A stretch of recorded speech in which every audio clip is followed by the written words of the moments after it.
it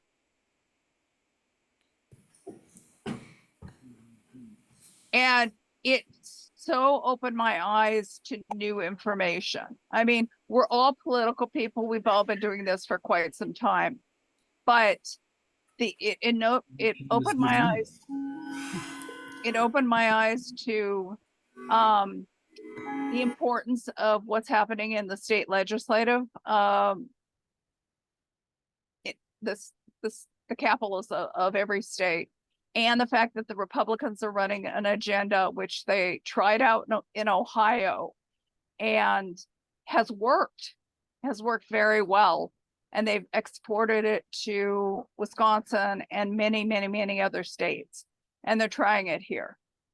And they did it with people not knowing about it. And it's so important for people to see what's happening behind the scenes. They've used ALEC, they've used other organizations. And so I'm going to highly encourage everybody here to read the book, Laboratories of Autocracy, so that you have an idea of the tactics that they're using. I want to say the book is, it makes you mad. You feel disillusioned. You feel frustrated. At the end of the book, he has what you can do about it. But I think the liberation is in actually having him explain the tactics so that you could see them. So when they happen and you see them, you'll see them. So, okay, I'm going to start the meeting. I'm going to tell you a little bit about Carolyn. She's going to do something. She's going to talk, and then I'm going to do a little bit of talking too. So Carolyn Barclift was born and raised raised her children in Olympia. She was a 30-year career law enforcement local. She was a police officer. And she was engaged in our community and worked to improve things here in our community her whole life. During her career, she served as a union elected official as the union's shop steward. She also ran for school board and was elected several times. And she serves as the board's legislative representative at both the state and federal level, serving several terms as president of the board, serving on a variety of committees for Washington State School Directors Associations, and was elected to the WSSDA Board of Directors. In 2016, she crossed from one side of the civil protest line to the other and searched for others who wanted to do something about political issues. She's always tried to stand up and take action when she saw something wrong and speak up for others who couldn't. This became her next effort. She was an original steering committee member of her local Indivisible. She led networks and coalitions building efforts. She organized a Congressional District 10 Indivisible Leaders Group and eventually the Washington State Indivisible Coalition. They tracked bills in process with effect call to action systems. She organized local protests, meetings, and other events, and grew in her knowledge and experience of many ways to effectively influence our elected official. She served as a chair for national political campaigns in 2020, received another education of a lifetime in organizing, and during the pandemic has continued her commitment to year-round engagement with our government officials full-time. There's more information on what we sent out about her. She's been involved in a lot of the local and national organizations. I have been going to her events for well over a year, and I have learned a tremendous amount. She can talk about her online events that we are all invited to attend. So, and if there's something I've left out, Carolyn, would you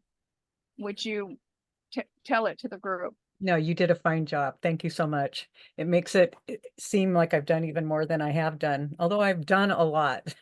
It's been a real growth. Uh, so what they asked me to do was talk about the book, Saving Democracy. Now, Carrie brought up the book, Laboratories of Autocracy. And that was the first book, of course, of his that I read too. And a couple of my folks here from the book club, we discussed it in our group's book club. And it was, we had David Pepper came and talked to us. It was really great. He's very open about doing that with groups. So when he came out with Saving Democracy, we jumped on that one and we covered that one in our book club too and had a lot of discussions around it. I'm going to apologize in a way because Laboratories of Autocracy spells out a tremendous amount of information, as Carrie said, about the Republican playbook and how they have been flying under our radar. And so when he gets to Saving Democracy, it's more of a, here's a step-by-step, here's how you go about changing the dynamics and how we go about finding our way to the wins on the local and state level. So let me just say that I started out in Indivisible. Everybody started out with national politics. It was a response, right, to the former guy getting elected. And so we were all about dealing with the damage that was going to be done there at the federal level. And it didn't take long. As she said, I was the networking and coalition building chair for our local Indivisible. And because I believed that a whole bunch of little groups, all disconnected from each other, weren't going to achieve as much as if we all came together, if all of our groups came together and we worked in unison with common goals and built power together to make a difference. And I also knew from my growing up, from my involvement in politics locally, that all politics are local. I do a lot of federal work now. That's primarily what I'm doing, but politics are local and we have a much stronger impact at the local level than we do at the federal level. It's easy to figure that out. I'm sure most of you here already know that, you know, when you elect somebody to your school board, there's a certain number of residents that are going to vote on you. If you live in a county and you vote for your commission, then there's more residents and they vote. So you have more people as an elected person to be responsible to, and you are competing as a citizen with more people the higher up you get, all the way up to the federal government. So it's harder to get the attention at the federal level. It's possible, but what we really need to do is focus on the local level. So I know that you're all got experiences. I tried to stay true to the book, so some of this might seem a little bit simple, but I'm not going to dwell on a lot of these slides. You'll have the presentation link at the end of the presentation. And I'm going to turn off my camera while I present because I have low bandwidth. So let me go to share my screen.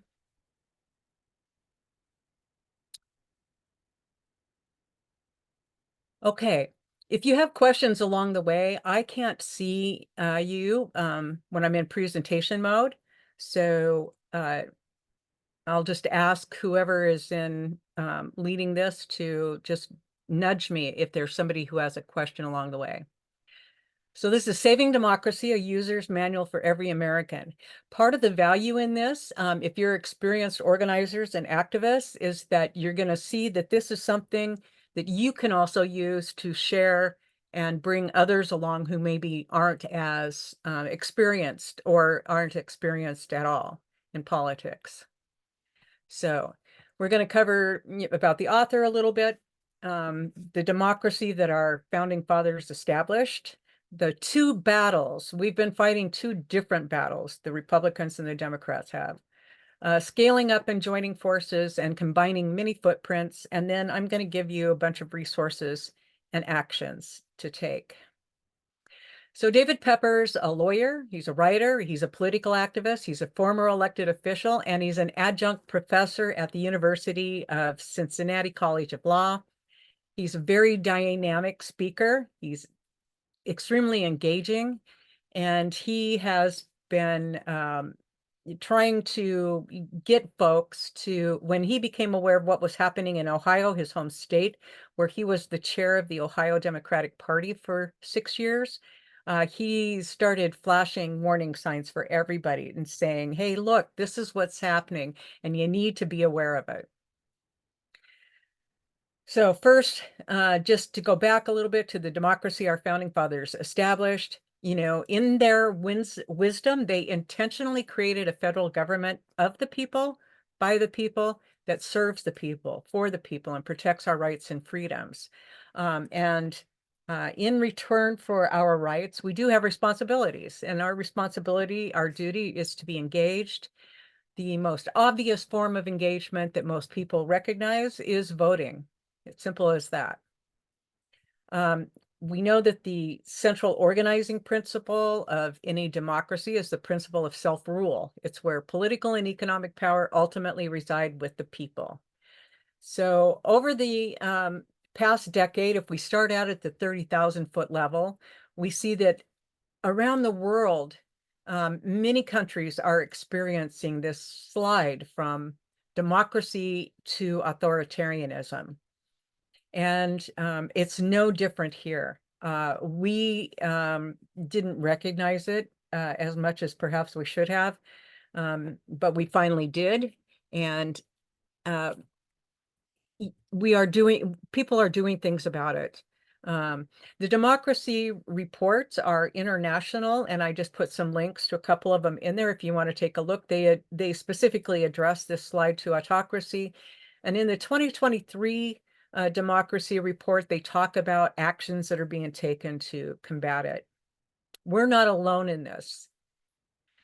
So we know that when modern authoritarians are trying to take us that route, there are at least 7 basic tactics that they use to pursue power, and we check every single one of them. Politicizing independent institutions, spreading disinformation, aggrandizing executive power, getting rid of checks and balances. They quash dissent, they quash criticism, they target vulnerable or marginalized communities, the othering that we see so much of. They work to corrupt our elections, and they stoke violence. And there's not one of those boxes that we can't check right now. Around the world, these are the top 10, according to the Democracy Report, the top 10 issues that are declining indicators, and it shows you which category they fall into. The list actually shows you 20. I only put 10 on here, but it goes right along with the other lists that we were showing. So now that we got through that, let's talk about the 2 battles and reframing the battle for democracy. So people are asking, what should I be doing right now? How can I make a difference? What am I looking for? Why is it that the side that's fighting for democracy is always behind and struggling so much to get things done? Well, David Pepper will tell you that the answer is really very simple. It's under attack, and most of the damage is being done in state houses.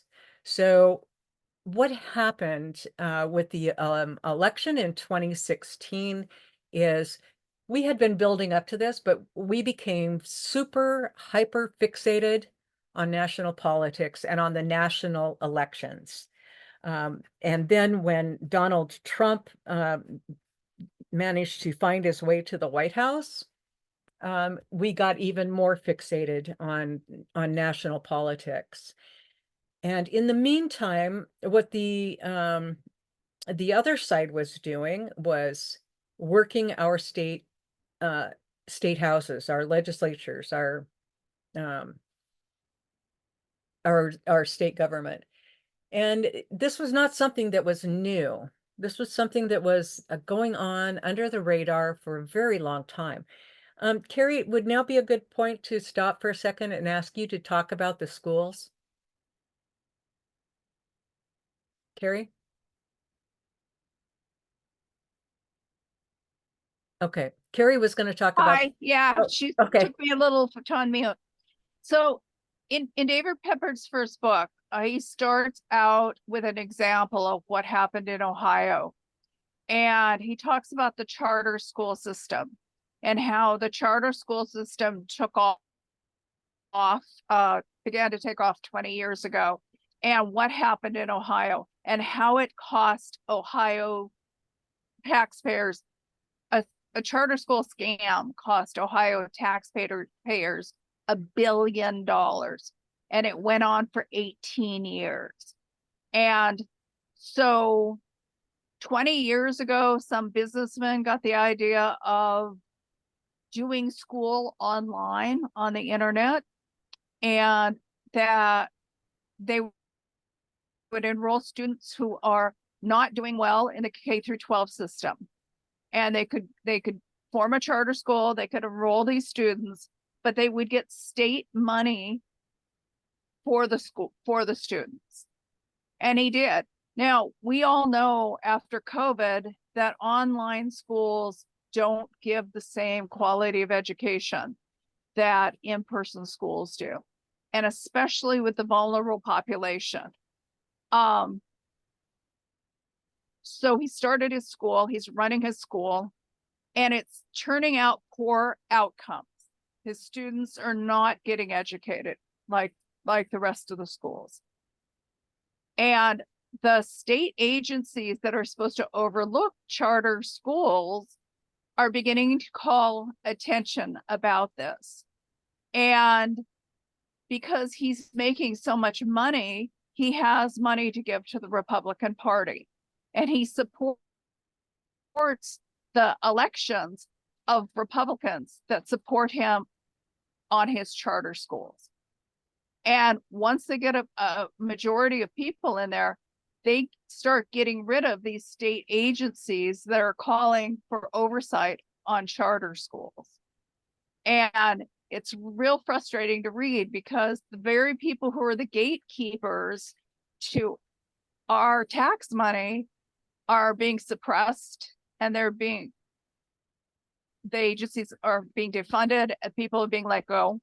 And this worked so well, he was able to keep the scam going for 18 years before it blew up. And as this to this day, he's not in prison for it. And David Pepper goes on and explains how tactics like this were used in all kinds of industries in Ohio.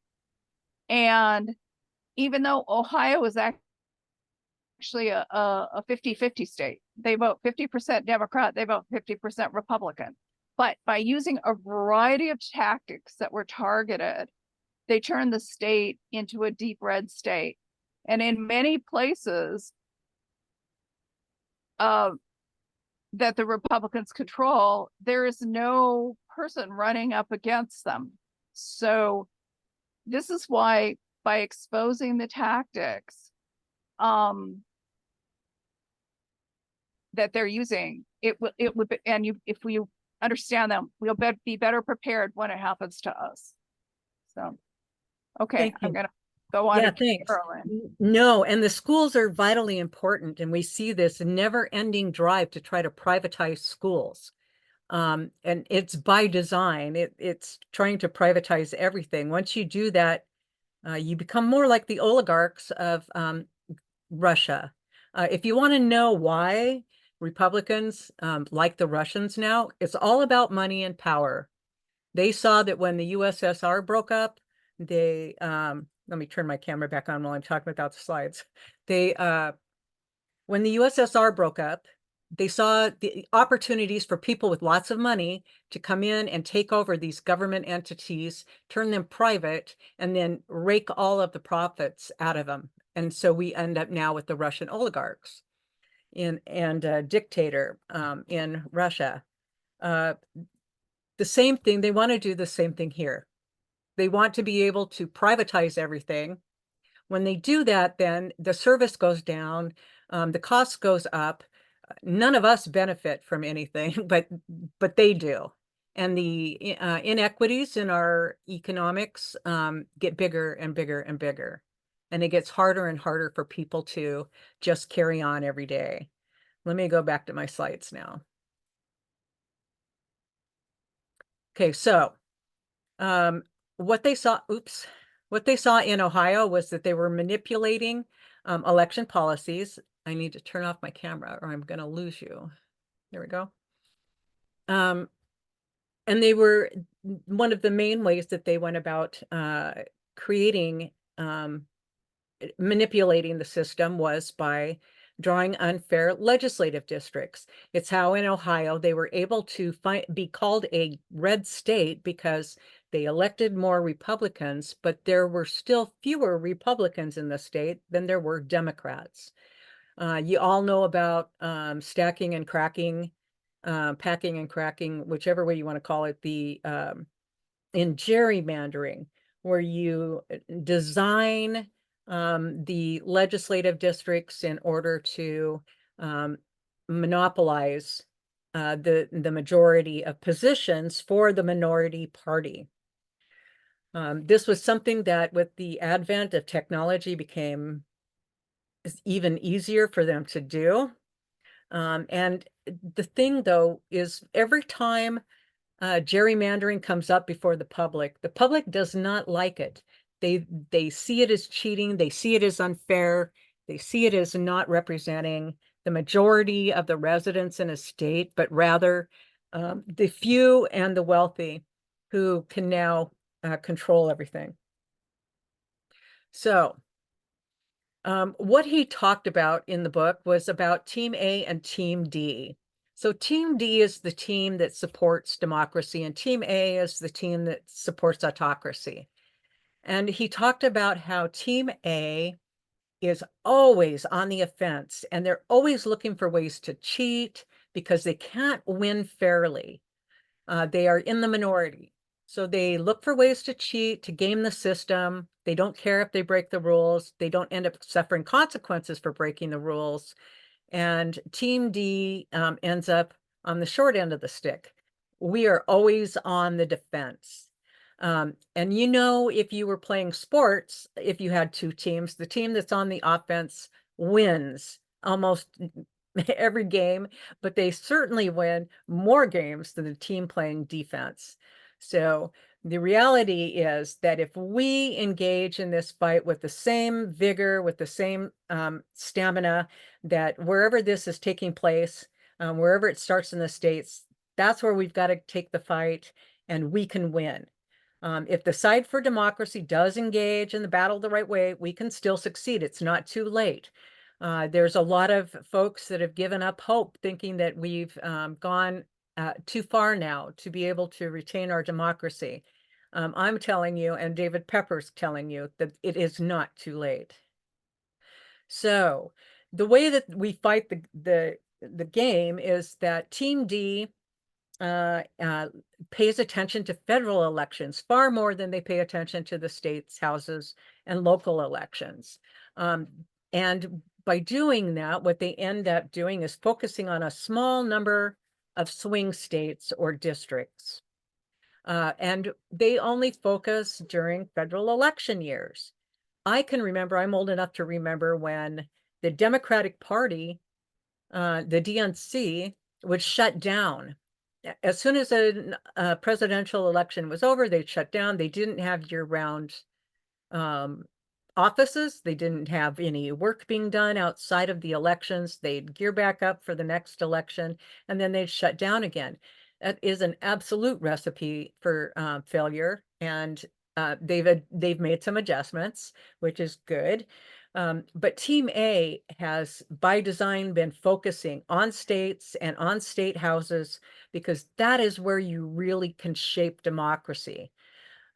They focused it in every single state, and they pay attention to it every election, every year. So we have to change the battle we're fighting.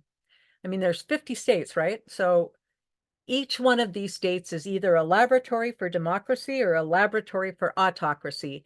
And when we look at the party in control in those states, we know there are more states that are laboratories of autocracy than there are laboratories of democracy. But we see shining hope coming through in a variety of places. And one of those places is Ohio.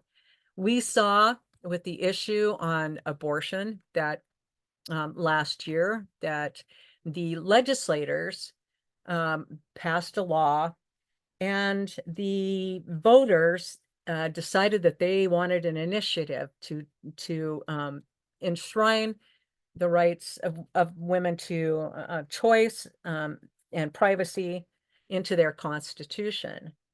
And so the Republicans, it was kind of a messy deal. I won't go into all the detail, but basically what they did is they passed a law that said there couldn't be any primary elections in August. And then when this issue came up, they said there would be a primary in August. So they broke their own law. I mean, this is what I guess I'm referring to when I say they break the rules and there's no real consequences for them. But what they chose to do was this proposition went up, and it was worded a certain way, and it was worded that way in order to make it completely confusing to voters. So grassroots organizations got together and they did an amazing job of getting out there which way you needed to vote in order to see that women did not lose their rights to privacy and bodily autonomy. But then before that happened, the legislature decided they wanted to put on the ballot, or they wanted to put up for election, that they needed to raise the percentage of people that needed to vote for this initiative when it came up from 50 to 60%. And they titled it the same, Proposition 1. They gave the same number to the later vote on abortion rights. And they worded it in such a way that you would have to vote the opposite way in order to succeed. So, for example, Proposition 1, why don't we raise this from 50% to 60%? Let's say your vote was yes. If you turned around then on the next Proposition 1 and voted yes, you were getting rid of abortion rights. So they tried to do everything in their power to muddy the waters, to make it as difficult as possible for people to understand. But people like you and your friends and others you know got out there and did the work, did really hard work. And then Ohio wasn't the only win we saw. We saw people come out in Kansas. That was an amazing win. And that's because they focused on this at the state level. So the first rule of anything, you guys already know this, I know, I'm just going to brief through it, is paying attention. You know, first understand how somebody undermines democracy. Basically, they do the gerrymandering, which the legislature in most states controls redistricting. There are 9 states in the country that have a commission, and ours is one of them. Democracy requires accountability. Autocracy does not. If they jerry-rig the districts, then they elect through their cheating.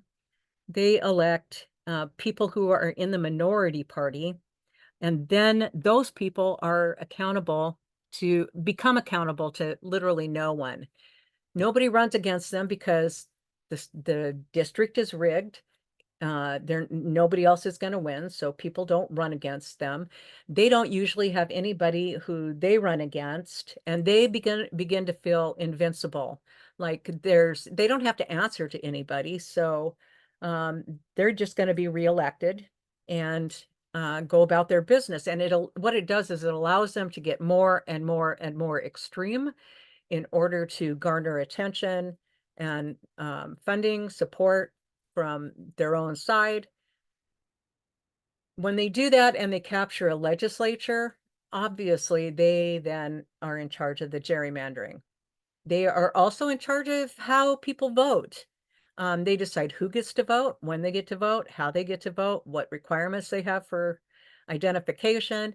And they can also play a really big role in deconstructing agencies and regulations, as Carrie was describing with the schools. They also changed the way that judges are elected. And we're seeing this in Arizona right now, right? There's an effort because they went back to their 1864 law before they were a state. Two of the Supreme Court justices who were appointed by the last governor, they are up for re-election. And so grassroots organizers were already out there talking about getting people to run against them, running campaigns, having very noticeable and direct campaigns against these two. And so the Republicans in the legislature, who barely have a majority, decided that what they needed to do was think about changing the rules so that once a judge is appointed to their Supreme Court, they have a lifetime appointment. It doesn't matter if they get reelected or not. They will still have that position for life. So the people can't hold them accountable and the people can't change them. It's completely disgusting and underhanded and nasty, but that's the way the other side plays. So we know that there's a lot of close races around the country too. And in our state, I know that there have been races. We saw Christine Gregoire win by just a double-digit number one year. And a lot of people are impacted by the results of elections. We all know that. So advocacy at the state level matters because state legislatures are less hindered than Congress. They have more eyes and pressure on them and on Congress, and fewer eyes and pressure at the state legislature. But there's still people who make an impact with them. States actually can set the federal agenda. We've seen this happen before when states start passing laws, and there's several of them that pass basically the same thing. It becomes obvious that what really needs to happen is there needs to be a federal law that covers that subject, and we'll see legislation at the national level to do exactly that and bring people under at least some kind of uniformity so that every citizen in the country has the same rights. We have not seen this nearly as much as we used to, and I believe that since Newt Gingrich was Speaker of the House, he really started us down this road. When Ronald Reagan was president, he really started us down this road of not having much of this done in a way that was helpful to the states. It was only if it was helpful to them at the federal level and rigging the system there. Our power is much more, it's much stronger when at the local level and at the state level than it is at the national level. I described this earlier by just look at the number of people in their constituencies. The bigger the number in their constituency, the less impact you have. And so each year our legislature comes together here in Washington. I'm not going to go into that, but there are states where they don't come into session every year. There are states where they come into session every other year, or they come into session for a shorter period of time, and they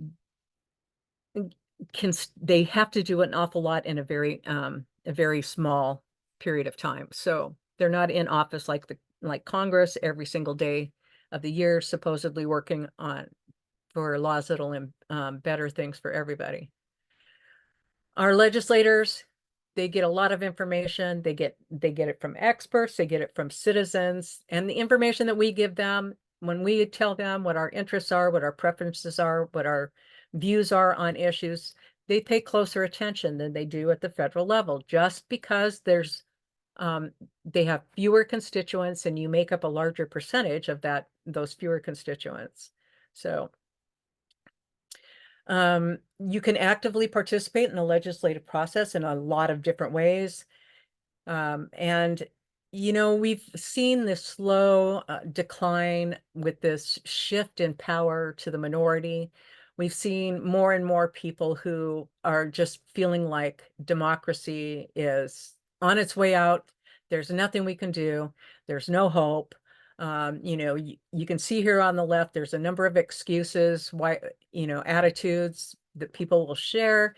And when they have those attitudes, it doesn't do us any favors. It doesn't do us any good. And part of our job is to change their attitude, to show them the ways that they can get engaged, that they can get involved with our legislature and with their local politics. So one of the things that Americans are known for is optimism. In my household, I'm the optimist. My husband's the pessimist. And it's always kind of fun to have conversations about this stuff, but he usually comes around in the end, and most people will. So we need to stress to everybody that one vote has power when it's part of a majority that shares a common purpose. And that's why we reach out and we try working together. We find other organizations that are like-minded. We find our common goals. We find our common values. We base our actions on our values. In How Democracies Die, the authors talked about the polarization being one of the biggest killers of democracy. And we know we're experiencing it every day, this polarization.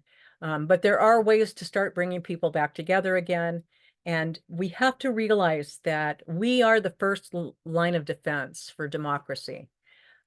It's up to us, the citizens, to make sure that we move forward in a positive way and recover, protect, and enhance then our governments on our way to that more perfect union that we've all heard of. So he goes through and he highlights a number of ways. He talks about making yourself the expert. If there's an issue that you are concerned about, find out about it, learn more about it, learn more of what the options are that could address that situation. Become comfortable with that information. You can get that information from a lot of different places. But when you do it yourself and you learn from it, it sticks with you longer and you become more effective and more convincing. So knowing how the process works, these slides I'm giving to you in hopes that what you'll do is you'll share them out with people that don't know as much as you do. So I've put the links in there, about how things work in our state. We are fortunate to be able to have video testimony. We were on our way there before COVID. You're able to register whether you're pro or con on a bill without testimony, but you can submit also written testimony. Our state's wa.gov website has an amazing amount of information. Civics are explained, how a bill becomes law, everything is on there. And if you don't find it on there, you call the Legislative Information Center, and they are very, very helpful. I know, because I've called them a few times. We also have TVW, so you can watch hearings on TV. I've done that myself, even though I could walk to the Capitol from my home. It's still, I avoid the crowds, and I'm able to participate that way. So to make a difference in the legislative process, we all know that you need to develop a relationship with your legislators. Whatever organization you're involved in beyond this one, or through this one, groups set up appointments to meet with their legislators on routine basis, say once a month. I led some of those to our congressman's office to Denny Heck's office when he was our congressman. And we would always bring with us information about our points of view and support it and talk to them about it and see where they stood on the issues. It was a great way for them to understand what their constituents wanted. And it was a great way for us to understand some of the other complications that might not have been clear to us. You can do this on every level. We did that on the federal level, we've done it on the state level, and we've done it on the local level. So if you're not having regular meetings with your electeds, I strongly suggest find a couple other people that are just as interested as you are and start doing it on a routine basis. Do it now. Our legislature's out of session. Our legislators have a little more time. They're back in their home districts. And so it's not as difficult to get to see them. They're your neighbors. You probably know some of them before they ever got elected. It's not a scary process, although it feels like it the first time or two you do it.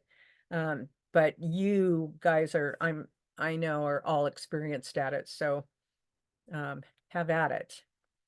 So in the book, David Pepper talks about the footprint and then adding footprints together. So we know that Americans trust the people they know, their family and their friends, far more than they trust the news, or they trust just somebody else out there talking about an issue.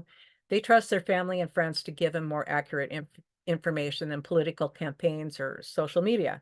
So one of the things that's important to do is to talk about your story, why an issue is important to you.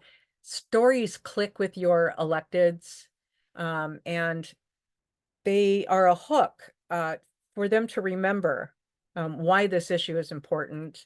And so we want everybody, and this is what part of the footprint is about, is talking to your families and your friends.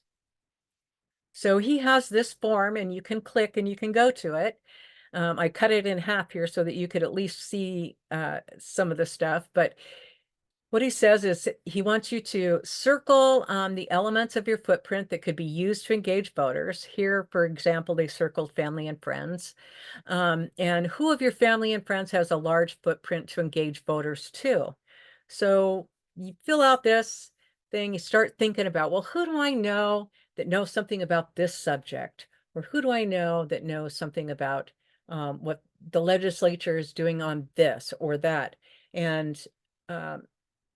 And create your lists and then start comparing them with other people's. That will be the building out part. But what was really fascinating was he was talking about, we need to be creative. We need to know that it's not just our families or our friends. It's not just our coworkers, the people we go to church with, the people in our neighborhood. There are others too that could help us to spread the word, to spread democracy and get others involved. Interestingly enough, David Pepper says that his conversation with the chair of the Washington State Democrats is what really prompted him to write the first book about laboratories of autocracy and then saving democracy, because it was so important what he was seeing and what we were seeing that she encouraged him to go forth. So he did. And he says when he did that, he started thinking about, well, there's all these people, but what about, are there other ways to get people involved? And voting obviously is the first one most people think of. He talks in the book about how in Washington, we went to all mail-in. We now have postage paid so that nobody can't vote because they don't have the price of a postage stamp to spend. We have we have ballot boxes everywhere. We have same-day registration, automatic voter registration. These things need to be passed in every state. We're helping to lead the way. And so we need to spread the word about these, about how wonderful they are and how they work. Now, he says we have had record turnouts in our elections. And I have to say, though, that I wish we had more turnout in our elections. But one of the ways we can do that is to find people who are unregistered and register them to vote. So in our book club, we talked about places that we could leave stacks of voter registration forms. For example, you go into the same pizza parlor every Friday to pick up pizza because you don't want to cook that night, and ask them at the counter, would it be okay if I left some voter registration forms here? And then would you ask people when they come in if they're registered to vote? Usually people aren't traveling clear across the country to pick up their pizza. They're traveling close to home. So these are going to be people in the neighborhood in your area. Also having them at transit stations, at cab stands, at the train depot, and even at some airports, smaller airports especially, may be willing to allow you to have voter registration forms there. Do you put them in, ask your food bank to put them in every bag of food that they hand out? You know, are they handed out at the local shelter? Do your real estate offices or credit unions that are helping folks find their homes in your community, are they registered to vote? And one that I really like, and I'm going to start using myself, is at the end of every letter or email you send out, put underneath your name, you know, are you registered to vote? Check here, and then put vote.gov at the end of your letters and or your emails. There's so much that can be accomplished that way. Also, you know, we have a very great system here in Washington for checking your voting status too. So be a footprint multiplier. It's just what it sounds like. You know it. You know how it works. The more footprints you add, the greater your reach, and you will start to see overlap in a lot of areas because people will be interested in the same things. Oops, sorry. People are interested in the same issues, but you'll also see connections for other issues and things that you need to work on elections and so on. And just for always remember, one of the things that I hear from people a lot is that they don't want to be involved in politics because they don't want to argue with their family or with friends or with somebody else. And Thomas Paine said this, and it's, you know, I tell people this: if you argue with a person who has renounced the use of reason, it's like administering medicine to the dead. Just don't do it. It doesn't get you anywhere. So we're not talking about getting engaged and arguing with people. Resources, I'm sharing with you. These are all live links. Oops, sorry, that wasn't supposed to happen. Let me get back to my presentation here. Sorry about that. I clicked on it instead of just opening it. Here we go. A lot of, there we go. A lot of resources. These are from his book and from some of his videos. I strongly urge you, go on YouTube, find David Pepper, and they've recorded and put up lots of different book clubs that have read his book and studied it and talked to him about it. One of the things is Common Cause Ohio. So he founded this organization to work on Common Cause Ohio. And what it is trying to get a national law. Of course, for them in Ohio, they're working on it in Ohio first. We would work on it in Washington first. You know, to have a law, pass a law that says that their gerrymandering will not be allowed, and making sure that we have the system set up in such a way that gerrymandering cannot occur. And then we drive for a national law. We know that when, as I said earlier, when states start doing things in their state, and several states have started building up on an issue, that then the Congress is more likely to look at it and make a change. Another example of that is the National Popular Vote Compact. So I'm sure you're all aware we have this, I believe they're up to 207 electoral votes now. What it is, if you don't know what it is an agreement by states that when the number of states that have signed on to the compact represent 270 more electoral votes, then every single state in the compact will vote for the person who won the popular vote in the country. And we saw Maine just signed on. I think it was last week. So we're growing. We're not going to have 270 by this year's presidential election, but if we keep at it, we will get there. And then the voice of the people will reign rather than the electoral college and the unfair representation that goes on through that. We don't have to have a constitutional amendment in order to use the National Popular Vote Compact, and that's just another advantage to it. I'm putting here tons of stuff for you, links for news. One of the things that is going haywire, obviously, is our news sources. We don't have as much in the way of local news. Instead, we're seeing our news all get nationalized, but we need to get back to seeing and hearing and reading our local news. To that point, there is the Media and Democracy Project. I'm one of the co-founders for that project, and we have developed a local journalism directory so that people can get on there and find local journalism outlets in their neck of the woods. We talk about things like not watching, oh my gosh, now I can't think of the name of the company. The guy, his last name, it starts with an S, but he owns the news station at Channel 4 in Seattle. And you might have recalled that. There. I'm It's sorry, Sinclair News. what is it? Sinclair News. Yeah. Sinclair News. Thank you for that. Yeah, Sinclair News had the video. I still show that occasionally. Have a video where it starts out with two people at one station in one state saying some words, and then it adds another station and two people, and they're saying the exact same words. And by the time they get to the end of this, they have a whole screen of news stations where the broadcasters are saying exactly the same thing, and that's because they've been ordered to do that by Sinclair. That is not helpful. That is very harmful. And so I do notice that Channel 4 News, occasionally when I do pop over there to it, it sometimes can be extremely different than Channel 5 or Channel 7. Just saying. Here's some articles to read.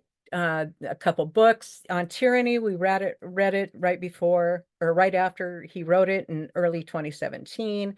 He's written The Road to Unfreedom, and it is another book I highly recommend. Also, Daring Democracy, and one that is very important to me anyway is The Bill of Obligations, The 10 Habits of Good Citizens by Richard Haas. And it talks about the things that good citizens do to contribute to democracy in their communities. And so don't forget about podcasts and blogs. There's a ton of them. I could have given you 3 more pages of each of those. These are our regularly scheduled events. My focus at Fourth Branch Action is at the federal levels because we still need to pay attention there. I will be doing more at the local level throughout this election season, but our briefings every Tuesday bring you up to date on the most up-to-date information on what's happening federally. We have a conversation because lots of people don't ever get a chance to just sit and talk about the politics. So people come and we spend an hour and a half just having conversation and in a safe place where you can explore ideas and potential actions and so on. We have book club twice a month. Right now we're reading the book The Scheme by Sheldon Whitehouse. And we have also a once a month Good Works community service, training, conversation as well. So these links you can, I also do a ton of other training, which I do better than I've done this tonight because this is the first time I've run through this material in this order. So I apologize for that, but usually I do better. And now to actions. So we know that there is this report from the Brennan Center that about the intimidation of state and local office holders We knew about it, about election workers, since the everything went really haywire in 2020. It's only gotten worse. I give you the link to the report, but support your local election workers. If you're in the mood and you've got the time, stop by and get a package of cookies and take them to the election office. There's so many things so many different ways to support election workers, and volunteer to be one. This is something that can be done. We saw during the pandemic what happened was a lot of the volunteers at election locations were senior citizens who were being adversely affected in larger numbers during COVID. So they lost a lot of volunteers at elections. We can certainly team up now, and you can wear masks. So consider what you might do for elections. Wanted to draw your attention to TAN. It is the Take Action Network. This came out of something that I helped organize, become a statewide coalition. And what they do is they, during the legislative session, they issue calls to action. We know that the best place to influence legislation is when it's at the committee level, not when they're going to vote on it on the floor. And so what they do is they only send you the calls to action that impact you because your member sits on the committee that's considering a bill. What it did is it drastically dropped the number of emails that people were getting. So then they realized that the ones that were coming to them were targeted, and they could pay attention to them instead of ignoring them all, thinking that there was nothing they could do. This is something that is now, it's run by the Washington Indivisible Legislative Action. It's a great system. I really strongly urge you to use it. So I'm giving you the address or the links to Olympia Indivisible, Tacoma Indivisible, and Seattle Indivisible, who all participate in this. And if you're interested in working on it, I would contact one of those indivisible organizations and ask them if they can help you get training on it. They do have also throughout the rest of the year, when the session is not taking place, they do have other kinds of actions that you can take at the local or state level, excuse me, and even at the federal level. So great network, strongly, it's bill tracking, they've got an excellent bill tracking process and so on. These are the kinds of actions that I put out in our briefings. For example, supporting the workers and families impacted by the Key Bridge disaster. These are vetted organizations. Also, be ready to vote in all 2024 elections. It gives you links, and that you can share with people to make sure that they have their voter registration in, and that they know if there is a deadline, what that deadline is, and so on. In my presentations, I always put an action button on the slides that have actions. Now, this one is through the Biden-Harris campaign. I'm sharing it with you because what it's called is their Social Ambassadors Program, and you can use it to share messaging that is fairly well made, that they just deliver to you. It usually has a graphic and it has some comments. A lot of it's on the issues. You can adjust them to use them in your state or in your hometown. Just make it your own voice. But this program teaches you how to do that. They're working with a program called Reach. And also, if you're not familiar with Demcast, I strongly suggest you get familiar with them, because they too have ready-made messages on lots of different issues, and you can adjust them to make them sound like, they're coming from you in your own voice. Also, here was one that I issued every single day between now and September 1st. There is Climate Action is having this Environmental Justice for All Act letter writing opportunity. And so you can join it from anywhere. They give you all the information you need. It's virtual, it's online, and you have company even if you're not leaving your home. Planned Parenthood is an excellent resource for events that are occurring in our neck of the woods. We're fortunate that we are in Washington State, but we have to protect what we have here in Washington State or we will lose it. So they are working also on changing the federal courts, along with a lot of other organizations that are doing that. And all aboard training with the campaign, with the DNC, what it is it's talking about storytelling. It's just another training on that. So if you have folks who say, well, what, how do I talk to people? What do I tell them? This is a 3-event course, and they will find many dates and times when they can attend. And it just takes you through the process and gets you comfortable telling whoever your candidate's story is, whatever the issue is that you're concerned with, or your story relating to a topic. And then I just say thank you. And I'm so sorry that you guys aren't getting the best of me, but I appreciate you asking me to speak tonight. And I hope that this is information that will be of use to you. And now I will stop sharing. Thank you. Any questions? Okay, so now I have a question for you then. Was this overly simplistic for all of you? No, there was some useful information here. Sorry, this is Jonathan online. I was going to ask you if you know about the organization Fix Democracy First and how you relate to that one. Yes, Cindy Black. Yes, absolutely. I could have gone through a whole laundry list of organizations in the state, but I figured you guys probably knew about as many of them as I do. But yes, Cindy Black and I are in a number of different meetings together during each week. It's a great organization. Yeah. And looks like Paul has his hand raised. So why don't you go ahead, Paul? Howdy. Thank you so much for all you're doing and for this talk. My question is, just a second.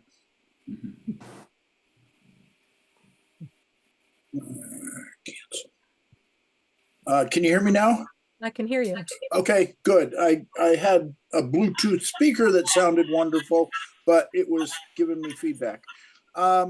So anyways, the first thing, I thought you said somewheres in there that your slides would be available.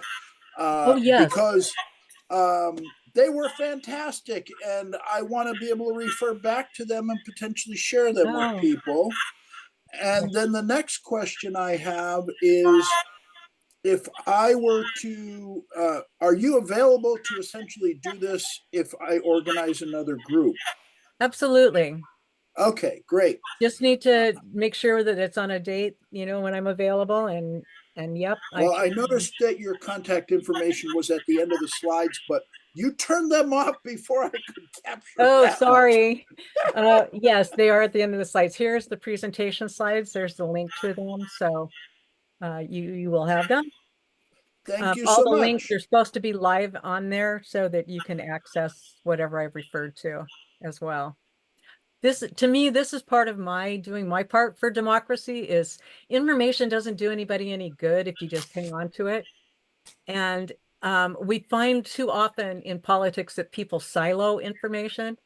And when what we really need to be doing is spreading it as far as we can and spreading it to as many people as we can, having groups working together. So this is what I do. So anyway, thank you very much. Well, thank you very much. You're more than welcome. Anything else? I'll turn it back over to your host then. Thank you very much for the offer. Oh, Jean, did you have your hand up? I have my hand up. I found my real hand before the picture of one. I have been working a lot with Poor People's Campaign. Yes. We're encouraging people to vote and encouraging our members to register people to vote. And we had a meeting that at which a lot of the more marginalized people who were homeless or had a history of homelessness, were saying they don't trust politicians and they don't think that it matters to vote. And some people had heartbreaking stories about a local politician who said, we'll support you. And then when they asked later, when the person was elected, said, that's not my job. So what would you recommend as a way to reach people who are feeling disempowered? Do you have ideas on that? I do, and it comes from years of working with homeless people through my job and otherwise. And you know, they do feel disempowered. That is a very, very strong feeling for them.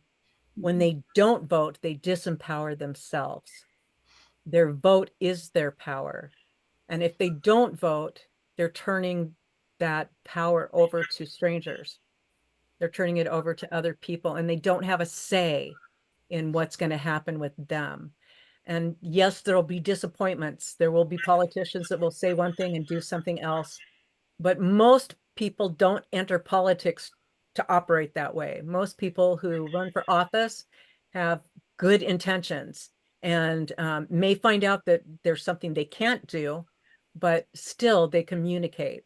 And having communications, you know, with your residents is what it's all about, right? And that's why we all have to seek it out, because there's a lot of us and only one of them. I hope that made sense to you, but Yeah. it's that, yeah, when I hear people say they're not going to vote, I think why? Your vote really doesn't matter if you don't cast it. It does matter if you do. And there's lots of elections where people have won by one vote. There was a guy in 2020, I remember, he was running for a state office, not in our state, but he was gone and election day came and he moseyed back into town and he was too tired to go vote, so he didn't vote. And he lost by one vote. And, you know, it was his own fault. It would have been a coin toss or a coin toss or something, but still he lost because he didn't vote. And, you know, you don't know when that's going to happen or where that's going to happen. Does that help at all? That does. And then are there ways to have meetings like town halls that Yeah. are focused on those issues that might encourage people? Absolutely. And, you know, using your community centers here in Olympia, at least when I was planning in-person events before COVID, you could have a room and you didn't have to pay for it. You just had to make sure it was clean when you left it, right? So you could hold events there, places that are local and handy to use. Churches will oftentimes on issues be willing to have folks come in and have conversations on them. So it's just a matter of finding the places in your neck of the woods and then using them and being good stewards of them so that then you can keep on reusing them. Yeah, we've done a lot of meetings and a lot of events. Yeah, I think Jean is next.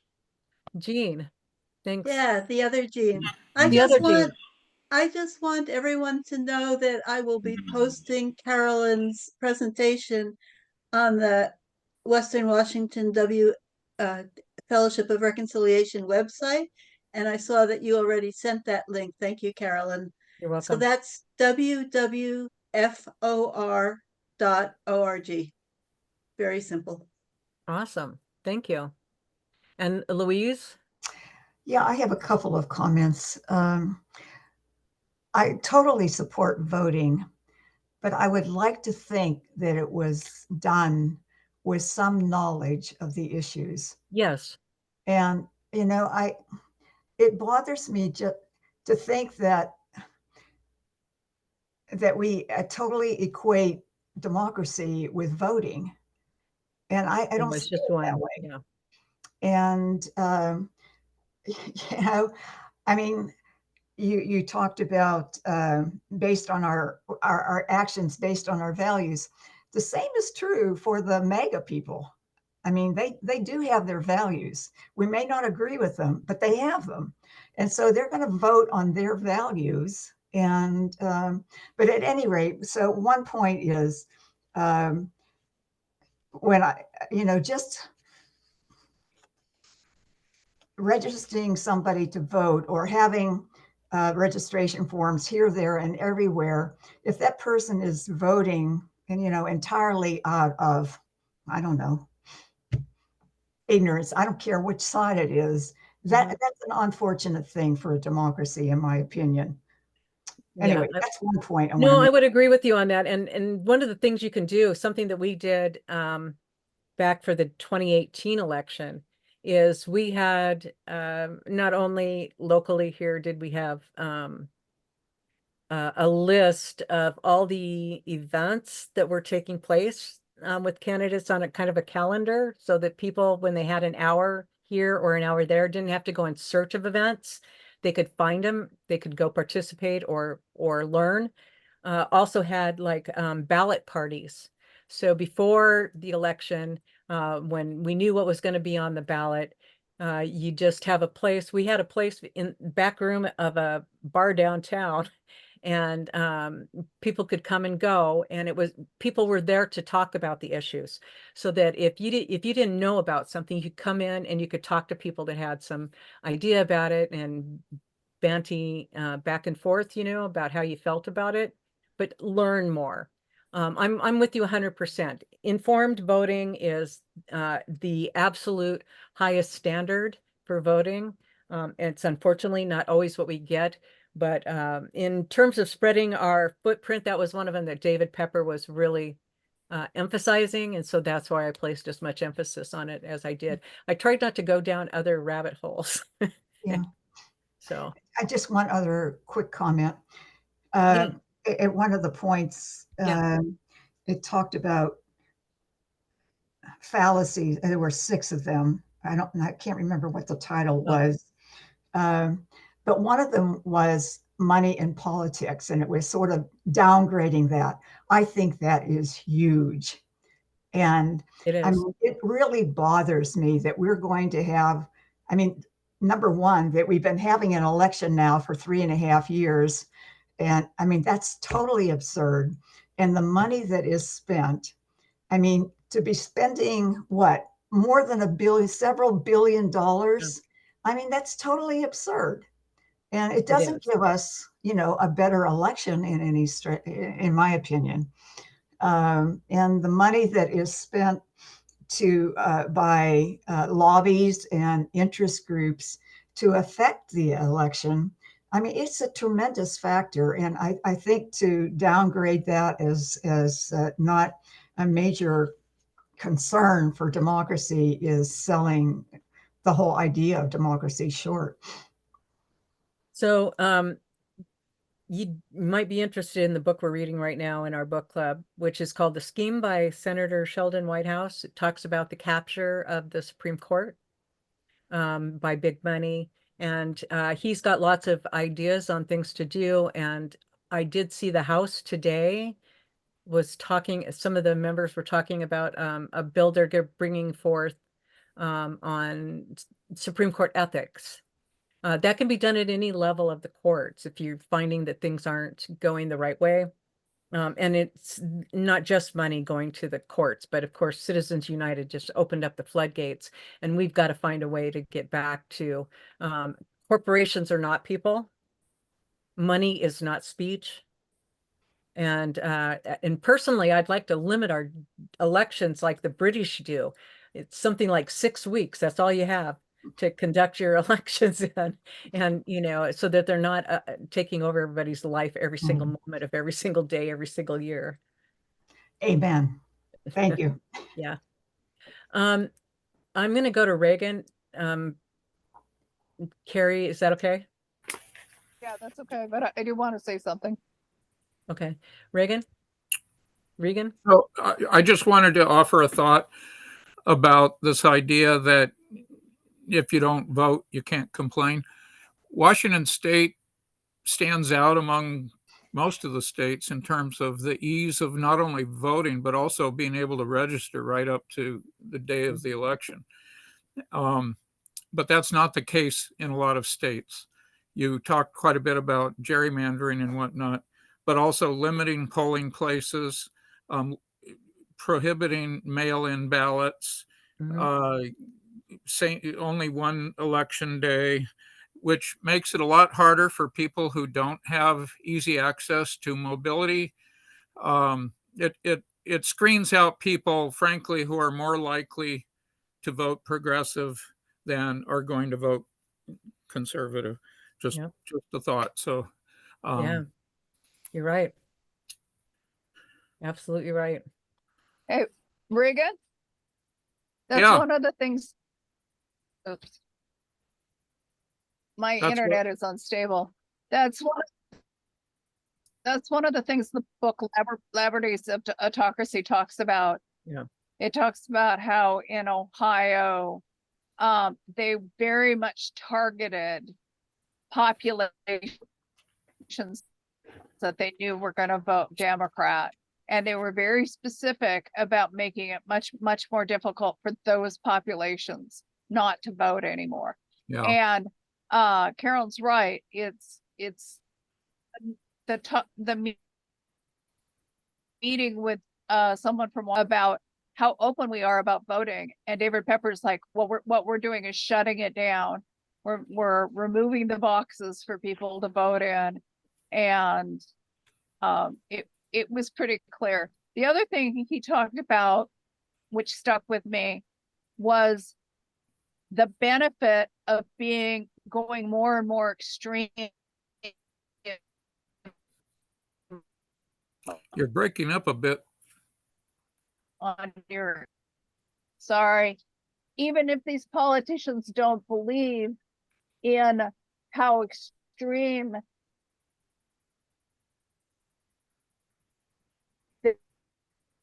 they are proposing and not staying, and I thought that was pretty eye-opening. Yeah, you were cutting it out. I'm done. Sorry, my internet's bad. That's okay. It says Karen, but it doesn't look like Karen. It's Joshua. Hello, At least Joshua. most of those online know me with that name.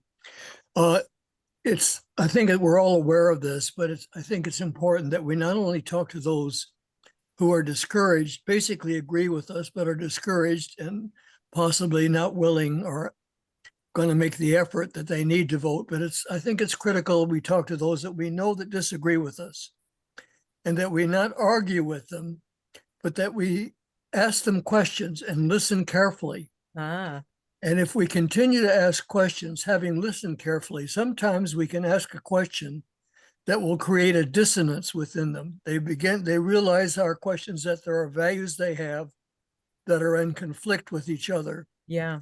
And when we realize that, we change. Sometimes in the direction that we're hoping they change. But it's important to, I think, in our society, where we tend to avoid those whom we know disagree with us, or we discover disagree with us, to try and not argue, but to reach out, to try and understand why they think what they think, and to ask them questions that will help them think. That's my comment. No, it's a great comment, and it kind of feeds into, sorry, I turned my camera back off again to make sure that I didn't have bandwidth issues. So I've been teaching locally deep canvassing techniques. I don't know if you're familiar with that term or not. Basically, what deep canvassing means is deep listening. It's doing more listening than it is talking. And LD2, for example, has been going out and knocking on doors, and they're not there to ask the person for their vote or to ask them for a donation. What they're there for is to ask them, what issues concern you the most? And what do you wish politicians were talking about?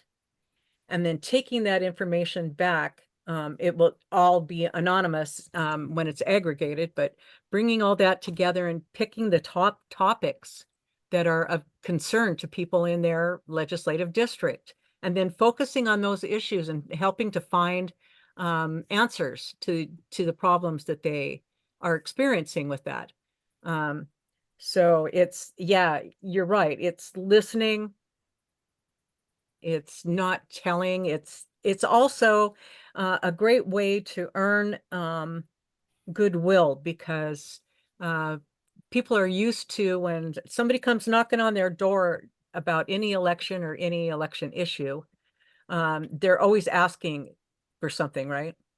There's always saying, we hope you vote for this, or we hope that you'll support this candidate, or, you know, maybe you might want to volunteer or whatever. But by going and just listening, you'd be surprised how many people feel valued by doing that. And that's the whole purpose too, is to let them know they are valued, what they think is important. And they are worth the time it takes to get that information from them. Braver Angels, if you're not familiar with Braver Angels, I'd suggest that you look them up. They have a wide variety of trainings and meetings that are about bringing both sides together and trying to get rid of that polarization, as much being able to have valid conversations without arguing with each other. And so I hope that addressed what you wrote, what you brought up, Joshua. All right. Well, I don't see any other hands. Carrie, did you have anything else? You were done, right? I'm pretty much done. I would highly suggest Carolyn's events are really terrific. They're online, and you can go to them. Also, read David Pepper's book. Look up David Pepper on the internet. He explains complicated issues in a very easy way to understand. Plus, he's been doing politics for 20 years. He really knows his stuff. So yeah. Oh, Regan's hand is up. Well, I think, I don't know who Karen is, but I believe that hand was up ahead of mine. Oh, Joshua, I don't think it came down. Oh, okay. So just real briefly, I taught high school social studies for 30 years. And in introducing the units that we did on elections, I would tell my students that there are many ways to win an election, and some of them even involve voting. The more important factors are how the elections are structured, and that's what we've been talking about here. And I encourage people who are thinking about going out door to door, whatever, to talk about democracy, to talk about politics, to come up with a couple of little talking points that they have to just simply outline what that references, that simple little passage, that many ways to win an election, and some of them even involve voting. I found with my students that, what are you talking about? And I said, welcome to the unit on democracy, on elections. And so anyway, I was trying to attach something to the chat, but I've been unsuccessful. But we can get stuff out through the FOR network. So thank you, That's Carol. great. Thank you. Jean, did you? I had something, an announcement actually from,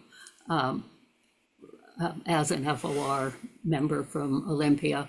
I am happy to see a lot of people here who are not usual Fellowship of Reconciliation folks, and encourage you to look at our website or, you know, ask if you want more information about FOR.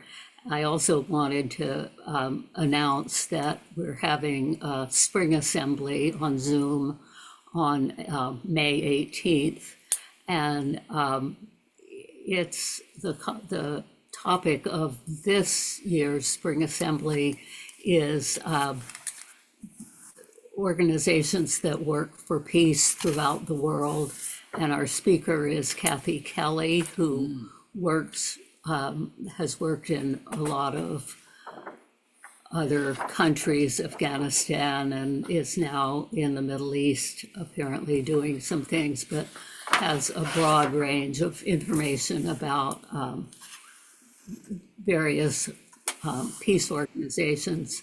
And we do have a variety of topics that we talk about in our monthly meetings, and then we have a fall retreat and a spring assembly. And a couple of years ago, we did have Braver Angels and then another group, Civility First, from Bainbridge Island or Whidbey Island, to talk about the issues of how to talk with people about differences of opinion. So really encourage those of you who haven't been here before to stay in touch with us.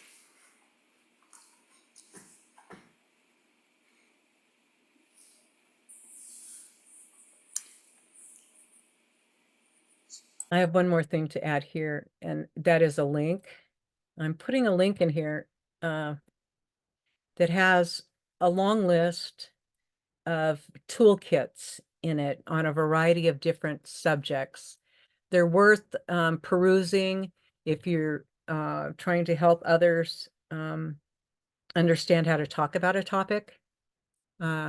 So there's everything from democracy to specific events, you know, but feel free to take a look at that. I'm constantly adding more to it because it's not complete. I have many more than that are on this list, but it's a matter of finding the time to put them on there. So I keep adding, and feel free to take a look and use any of the information you find there.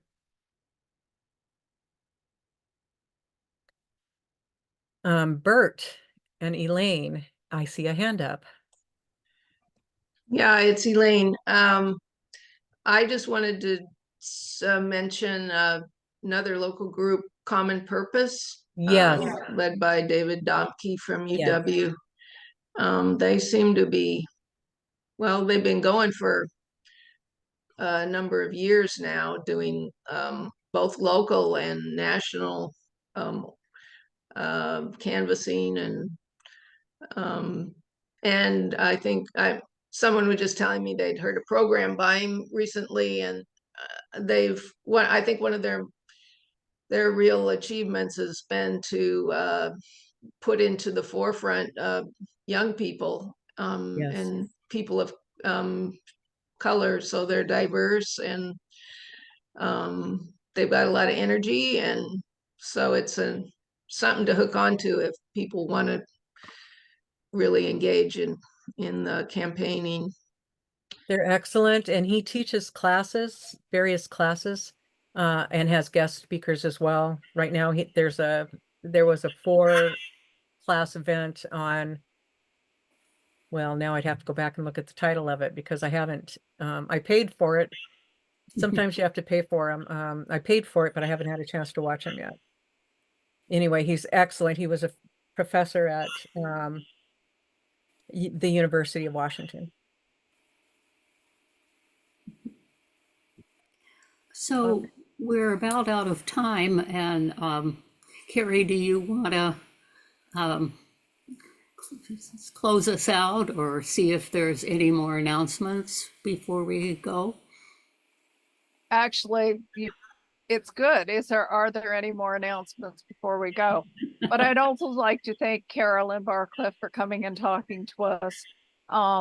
She is a fountain of information, and as I said, she does trainings and other events. So I think she's definitely a great connection for FOR. So thank you, Carolyn, for coming in and doing a presentation for us. Thank you for inviting me and having me. I appreciate it. I just dropped my phone number and email. I'm going to warn you that email is a bad way to reach me. Texting me or calling is much easier. So I recommend you do that if you want to reach out. Thank you. Thank you again. I'm very honored to have been invited tonight.